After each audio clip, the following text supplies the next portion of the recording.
তো নতুন একটা ভিডিওতে চলে আসলাম। তো যাচ্ছি একটু মাঠের প্রাকৃতিক সৌন্দর্যটাকে উপভোগ করতে।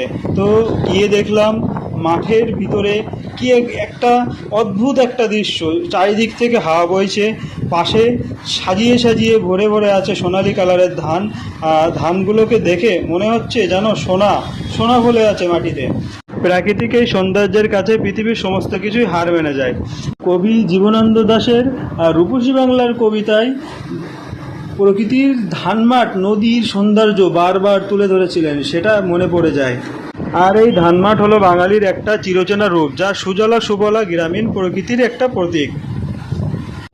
তো তাই একটু চারিদিকে ঘুরে ঘুরে দেখছিলাম। কোথাও ছিল একটু নদীর জল, শুকিয়ে গেছে নদীটা। আর চারিদিকে কি নিস্তব্ধ পরিবেশ, সুন্দর একটা হাওয়া। পৃথিবীর সমস্ত কিছুই এর কাছে কিছুই না। তো কাজের ফাঁকে সময় পেলে একটু মাঠের দিকে, মাঠের পরিবেশ, মাঠের মনোরম পরিবেশটাকে উপভোগ করো, একটু আশপাশের পরিবেশটাকে উপলব্ধ করার চেষ্টা করো। তো তাই প্রকৃতির মাঝে শান্তির খোঁজে ক্লান্তি দূর করে জীবনে এগিয়ে চলো। দেখবে জীবনটা খুবই সহজ এবং সরল হয়ে উঠবে।